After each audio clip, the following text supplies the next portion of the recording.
Hello everyone, my name is Supriya Viswas. Welcome back to my channel. Today we will continue the series of GK.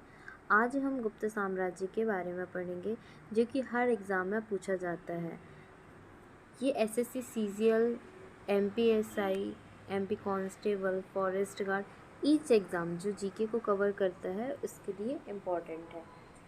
तो गुप्त साम्राज्य के बारे में हम पढ़ते हैं और इसमें जो भी इम्पोर्टेंट टॉपिक होंगे हम उसे अंडरलाइन करते जाएंगे। तो गुप्त साम्राज्य का उदय तीसरी शताब्दी के अंत में प्रयाग के निकट कौशाम्बी में हुआ था। तो इसका उदय कहाँ हुआ था? प्रयाग के निकट कौशाम्बी में हुआ था। संभवतः लोग कुषाणों के सामंत थे। ये किनके सामंत थे? कुषाणों के सामंत थे। गुप्त वंश का संस्थापक श्रीगुप्त था। तो ये पहला हो गया कि गुप्त वंश का संस्थापक कौन था? श्रीगुप्त था। इनका उत्तराधिकारी कौन हुआ? घटोत्कच हुआ। फिर घटोत्कच हुआ। इसके बाद गुप्त वंश का पहला महान सम्राट था चंद्रगुप्त प्रथम। यह 320 ईस्वी में गद्दी पर बैठा और इन्होंने लिच्छवी राजकुमारी कुमार देवी से विवाह किया और महाराजाधिराज की उपाधि धारण की। तो ये पूरा जो है ये पूरा पैरा इम्पोर्टेंट है यहाँ तक, ठीक है। उसके बाद में गुप्त संवत की शुरुआत ये भी पूछा जाता है। गुप्त संवत की शुरुआत किसने की थी? चंद्रगुप्त प्रथम ने की थी। फिर चंद्रगुप्त प्रथम का उत्तराधिकारी समुद्रगुप्त हुआ। इन्होंने 335 ईस्वी में राजगद्दी पर बैठा। इसने आर्यव्रत के 9 शासकों को और दक्षिणाव्रत के 12 शासकों को पराजित किया। इसी कारण इनकी जो विजय थी उनके कारण भारत का नेपोलियन कहा जाता है। तो अब ये आता है कि भारत का नेपोलियन किसे कहा जाता है? तो भारत का नेपोलियन समुद्रगुप्त को कहा जाता है। इन्होंने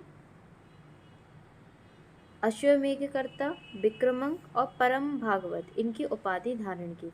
इसे कविराज भी कहा जाता है। ये भी एक है, इसे कविराज भी कहा जाता है, ठीक है। फिर समुद्रगुप्त किसका उपासक था? तो समुद्रगुप्त विष्णु का उपासक था। समुद्रगुप्त संगीत प्रेमी था।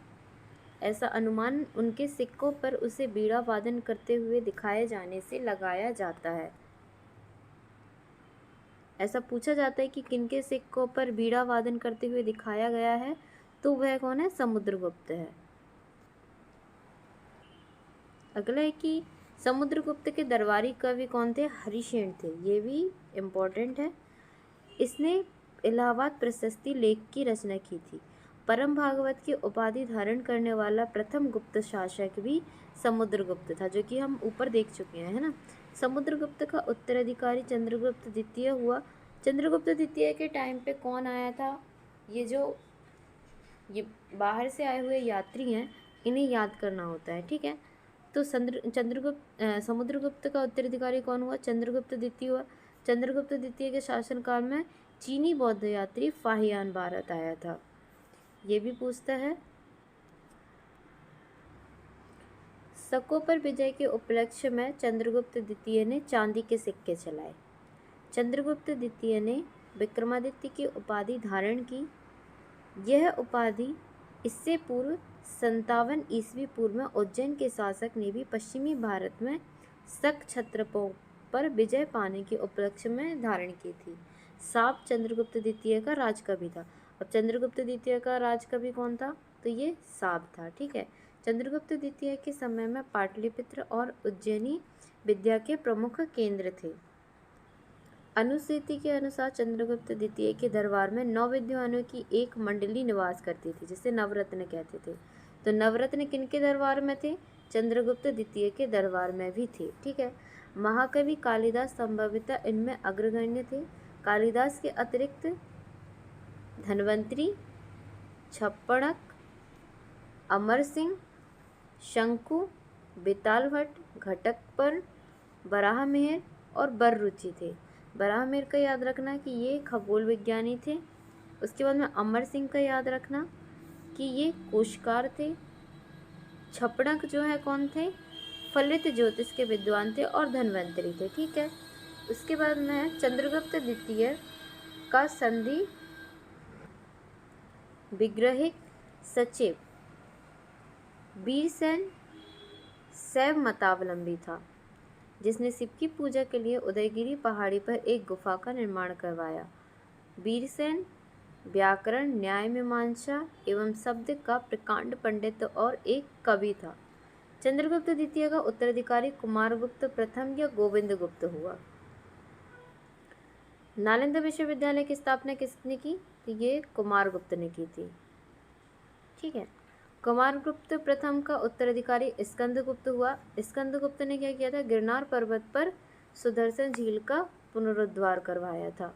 स्कंदगुप्त ने पर्णदत्त को सौराष्ट्र का गवर्नर नियुक्त किया। स्कंदगुप्त के शासनकाल में ही हुणों का आक्रमण हुआ था। गुप्त शासक, अंतिम जो गुप्त शासक था वह विष्णुगुप्त था। ठीक है। उसके बाद में गुप्त साम्राज्य की सबसे बड़ी इकाई देश थी। ठीक है। देश के शासक को गोपना कहते थे। उसके बाद दूसरी प्रादेशिक इकाई भुक्ति या प्रांत थी, उसके शासक को उपरिक कहते थे। भुक्ति के नीचे विषय या जिला नामक प्रशासनिक इकाई होती थी, उसके प्रमुख को विषयपति कहते थे। ये पूरा पैरा इंपॉर्टेंट है। तो क्या है? गुप्त साम्राज्य की सबसे बड़ी प्रादेशिक इकाई क्या थी? देश थी। देश के शासक को क्या कहा? गोपना कहा गया। ठीक है, गोपना कहते थे। उसके बाद दूसरी प्रादेशिक इकाई क्या थी? भुक्ति या प्रांत थी। इसके शासक को क्या कहते थे? उपरिक कहते थे। फिर भुक्ति के नीचे विषय या जिला नामक प्रशासनिक इकाई होती थी, इसके प्रमुख को विषयपति कहते थे। याद करते हुए चलना, तो ये टॉपिक यहीं कंप्लीट हो जाएगा। 2 बार देखोगे तो याद तो हो जाएगा और ये बहुत ज़्यादा इम्पॉर्टेंट है। ठीक है। अब हम आगे चलते हैं। पुलिस विभाग के साधारण कर्मचारियों को चाट और भाट कहते हैं, ये भी पूछा जाता है। पुलिस विभाग का मुख्य अधिकारी दंडपाशिक कहलाता था। तो साधारण कर्मचारियों को चाट या भाट कहते थे और मुख्य अधिकारी को दंडपाशिक कहते थे। अब जो दंड देगा वह दंडपाशिक कहलाएगा। ठीक है, ऐसे याद कर लो। प्रशासन की सबसे छोटी इकाई ग्राम होती थी। ग्राम का प्रशासन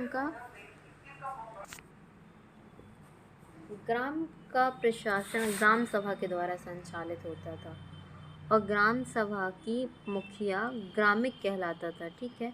और अन्य सदस्य महत्तर कहलाते थे। ये पूरा इम्पोर्टेंट है। पुलिस विभाग के साधारण कर्मचारियों को क्या कहते थे? चाट या भाट कहते थे। पुलिस विभाग का मुख्य अधिकारी दंडपाशिक कहलाता था। प्रशासन की सबसे छोटी इकाई ग्राम होती थी। ग्राम का प्रशासन ग्राम सभा द्वारा संचालित होता था। ग्राम सभा का मुखिया ग्रामिक कहलाता था और अन्य सदस्यों को महत्तर कहते थे। ग्राम समूह की छोटी इकाई को पेट कहा जाता था। गुप्त शासक कुमारगुप्त के दामोदरपुर ताम्रपत्र में बिक्री, भूमि बिक्री संबंधी अधिकारियों के क्रियाकलापों का उल्लेख किया गया है। भू राजस्व कुल उत्पादन का 1/4 भाग से 1/6 भाग हुआ करता था। गुप्त काल में बलात् श्रम राज्य के लिए आय का एक स्रोत माना जाता था। इसे जनता द्वारा दिया जाने वाला कर भी माना जाता था। आर्थिक उपयोगिता के आधार पर निम्न प्रकार की भूमि होती थी। क्षेत्र वो भूमि होती थी जिसमें कृषि की जा सकती है। ओके, क्षेत्र कृषि करने योग्य भूमि, वास्तु मतलब बास करने योग्य भूमि, चारागाह भूमि मतलब चारागाह जहाँ पे पशुओं के लिए चारा हो, सिल मतलब सिल। ठीक है, जिसको जोता नहीं जा सकता। ठीक है, सिल। अपरहत मतलब ऐसी भूमि जो जंगली होती थी। तो सिल को तो याद रख लोगे, चारागाह भी, वास्तु भी, क्षेत्र भी। अपरहत बस देख लो कि ऐसी भूमि जो जंगली होती थी। सिंचाई के लिए रहट या घंटी यंत्र का प्रयोग किया जाता था, ये भी इम्पोर्टेंट है। श्रेणी के प्रधान को ज्येष्ठक कहा जाता था। ठीक है। और गुप्त काल में उज्जैन सर्वाधिक महत्वपूर्ण व्यापारिक केंद्र था। उज्जैन मध्य प्रदेश में है। गुप्तकालीन प्रमुख प्रसिद्ध मंदिर, ठीक है, विष्णु मंदिर तिगवा में है, जबलपुर में, मध्य प्रदेश में। शिव मंदिर भूमरा, नागौदा, मध्य प्रदेश में। पार्वती मंदिर नैना, कोठार, मध्य प्रदेश में। दशावतार मंदिर ईंटों द्वारा निर्मित है, देवगढ़, ललितपुर, उत्तर प्रदेश में है। उसके बाद में शिव मंदिर खो नागौद मध्य प्रदेश में, और लक्ष्मण मंदिर ईंटों द्वारा निर्मित, यह है भीतरगांव कानपुर उत्तर प्रदेश में। दशावतार मंदिर को याद रखो, ये ललितपुर में है, ठीक है, उत्तर प्रदेश में। गुप्त राजाओं ने सर्वाधिक स्वर्ण मुद्राएं जारी की। सबसे ज़्यादा स्वर्ण मुद्राएं किसने जारी की? गुप्त राजाओं ने। इनकी स्वर्ण मुद्राओं की अभिलेखों में दिनार कहा गया है, ठीक है। दिनार किसे कहा जाता था? इनकी जो स्वर्ण मुद्राएं होती थी गुप्तों की, उन्हें। गुप्त काल के बाद गुजरात के बाद गुप्त राजाओं में बड़ी संख्या में चांदी के सिक्के जारी किए। केवल स्थानीय लेन देन में चलते थे। तो गुप्त राजाओं में सर्वाधिक स्वर्ण मुद्राएं जारी की। इनकी स्वर्ण मुद्राओं को अभिलेखों में दिनार कहा जाता है, ठीक है। गुजरात के बाद गुप्त राजाओं ने बड़ी संख्या में चांदी के सिक्के जारी किए जो केवल स्थानीय लेन देन में चलते थे। कायस्थों का सर्वप्रथम वर्णन जो याज्ञवल्क्य स्मृति में मिलता है। जाति के रूप में कायस्थ का सर्वप्रथम वर्णन ओसनम स्मृति में मिलता है। विंध्य जंगल में सवर जाति के लोग अपने देवताओं को मनुष्य का मांस चढ़ाते थे। तो किस जाति के लोग देवताओं को मनुष्य का मांस चढ़ाते थे? वो सवर जाति के हैं। पहली बार किसी के सती होने का प्रमाण 510 ईस्वी में भानुगुप्त के एरन अभिलेख से मिलता है, जिसमें भोजराज की मृत्यु पर उसकी पत्नी के सती होने का उल्लेख है। तो किससे मिलता है सती होने का उल्लेख? भानुगुप्त के एरन अभिलेख से। गुप्त काल में वेश्यावृत्ति करने वाली महिलाओं को गणिका कहा जाता था। वृद्ध वेश्याओं को कुटनी कहा जाता था। ये पूछा जाता है, वेश्यावृत्ति करने वाली महिलाओं को क्या कहते थे? गणिका कहते थे, और जो वृद्ध होती थी उन्हें कुटनी कहा जाता था। गुप्त सम्राट किस धर्म के अनुयायी थे? ये वैष्णव धर्म के अनुयायी थे, तथा इन्होंने इसे राजधर्म बनाया था। विष्णु का वाहन गरुण गुप्तों का राज्य चिन्ह था। पूछ सकते हैं कि गुप्तों का राज्य चिन्ह क्या था? वो था गरुण, जो कि विष्णु जी का वाहन था। गुप्त काल में वैष्णव धर्म संबंधी सबसे महत्वपूर्ण अवशेष देवगढ़, जिला ललितपुर का दशावतार मंदिर है। गुप्त काल में वैष्णव धर्म संबंधी सबसे महत्वपूर्ण अवशेष देवगढ़, जिला ललितपुर में दशावतार मंदिर है, जो कि बेतवा नदी के तट पर स्थित है। अजंता में निर्मित कुल 29 गुफाओं में वर्तमान में 6 ही शेष हैं, जिनमें गुफा संख्या 16 और 17 ही गुप्तकालीन है। तो अजंता में कितनी गुफाएं हैं? 29, जिनमें से केवल 6 ही शेष हैं। उनमें गुफा नंबर 16 और 17 गुप्तकालीन है। इसमें गुफा संख्या 16 में उत्कीर्ण मरणासन राजकुमारी का चित्र प्रशंसनीय है। गुफा संख्या 17 के चित्र को चित्रशाला कहा जाता है। इस चित्रशाला में बुद्ध के जन्म, जीवन, महाविनिष्क्रमण और महापरिनिर्वाण की घटनाओं से संबंधित चित्र उद्धृत किए गए हैं। तो अजंता में कितनी गुफाएं? 29 गुफाएं, जिनमें से 6 है, जिसमें 16 जो है किससे रिलेटेड है? 16 रिलेटेड है, जिसमें राजकुमारी है, एक मरणासन राजकुमारी का चित्र है, और 17 को चित्रशाला कहते हैं, जिसमें बुद्ध के जन्म, जीवन, महाविनिष्क्रमण, महापरिनिर्वाण और की घटनाओं से संबंधित चित्र उद्धृत किए गए हैं। अजंता की गुफाएं बौद्ध धर्म की महायान शाखा से संबंधित हैं। गुप्त काल में निर्मित अन्य गुफा जो है बाघ की गुफा है, जो बाघ में है। बाघ जिला धार नामक मध्य प्रदेश में, जो कि वहाँ पे विंध्य पर्वत को काटकर बनाया गया है। गुप्त काल में विष्णु शर्मा द्वारा लिखित पंचतंत्र को संसार का सर्वाधिक प्रचलित ग्रंथ माना जाता है। बाइबल के बाद इसका दूसरा स्थान है। सबसे ज़्यादा कौन सा है? बाइबल है, उसके बाद में पंचतंत्र है। पंचतंत्र को किसने रचा है? तो वह विष्णु शर्मा ने रचा है। विष्णु शर्मा किस काल से रिलेटेड है? ये गुप्त काल से रिलेटेड है। इसे 5 भागों में बांटा गया है: मित्रभेद, मित्रलाभ, संधि विग्रह, लब्ध प्रसारण और अपरीक्षा कारित्व। आर्यभट्ट ने आर्यभट्टियम और सूर्य सिद्धांत नामक ग्रंथ लिखे। उसने सूर्य ग्रहण और चंद्र ग्रहण के वास्तविक कारण बताए। आर्यभट्ट पहला भारतीय नक्षत्र वैज्ञानिक थे जिसने घोषणा की कि पृथ्वी अपने धुरी पर घूमती है। बराहमिहिर ने बृहत संहिता, पंच सिद्धांत, बृहज्जाक लघु जातक की रचना की, जिसमें कि बृहद संहिता और पंच सिद्धांत पूछा जाता है। इनकी रचना बराहमिहिर ने की थी। बृहद संहिता में नक्षत्र विद्या, वनस्पति शास्त्र, प्राकृतिक इतिहास और भौतिक भूगोल के विषयों पर चर्चा की गई है। ब्रह्मगुप्त इस युग के महान नक्षत्र वैज्ञानिक और गणितज्ञ थे। उसने यह घोषणा करके न्यूटन के सिद्धांत की पूर्व कल्पना कर ली। प्रकृति के एक नियम के अनुसार सभी वस्तुएं पृथ्वी पर गिरती हैं, क्योंकि पृथ्वी स्वभाव से ही सभी वस्तुओं को अपने ओर आकर्षित करती है।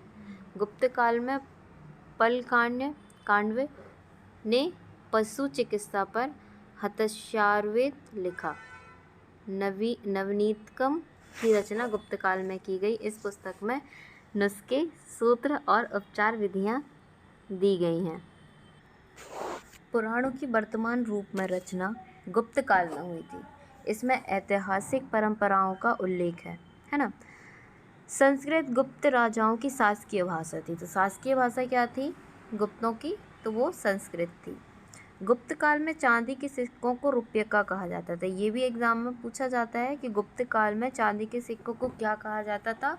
तो रुपये का कहा जाता था। याज्ञवल्क्य, नारद, कात्यायन एवं बृहस्पति स्मृतियों की रचना गुप्त काल में ही हुई। कौन कौन सी? याज्ञवल्क्य, नारद, कात्यायन और बृहस्पति। कात्यायन में पूछा जाता है। उसके बाद में है मंदिर बनाने की कला का जन्म कहाँ हुआ था? तो ये भी गुप्त काल में ही हुआ था। ये मोस्ट इम्पॉर्टेंट है। मंदिर बनाने की कला का जन्म गुप्त काल में ही हुआ। त्रिमूर्ति की अवधारणा का विकास गुप्त काल में ही हुआ। गुप्त वंश के शासकों ने मंदिरों और ब्राह्मणों को सबसे अधिक ग्राम अनुदान में दिया। गुप्त काल लौकिक साहित्य की सर्जना के लिए स्मरणीय है।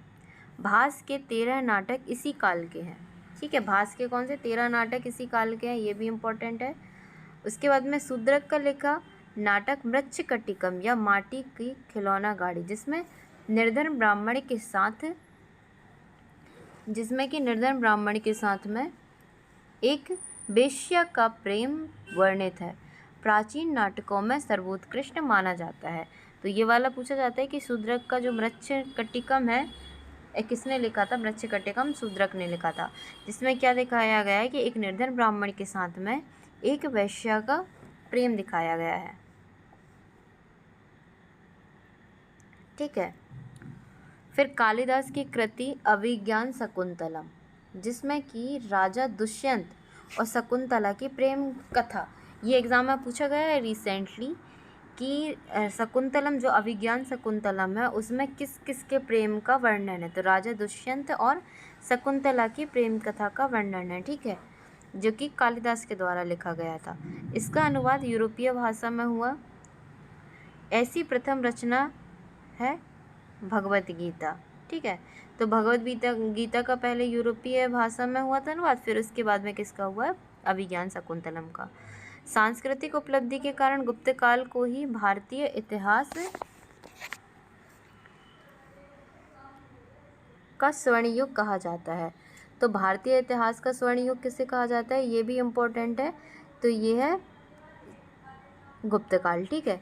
नगरों का क्रमिक पतन गुप्त काल की महत्वपूर्ण विशेषता थी। नगरों का क्रमिक पतन गुप्त काल की महत्वपूर्ण विशेषता थी। इसमें ये वाला टॉपिक जो है, मतलब पॉइंट जो है इम्पोर्टेंट है कि गुप्त काल को भारतीय इतिहास का स्वर्ण युग कहा जाता है। ये कंप्लीट गुप्त काल है। मोस्ट प्रोबेबली इसी से सारे क्वेश्चन पूछे जाएंगे। ठीक है, थैंक यू।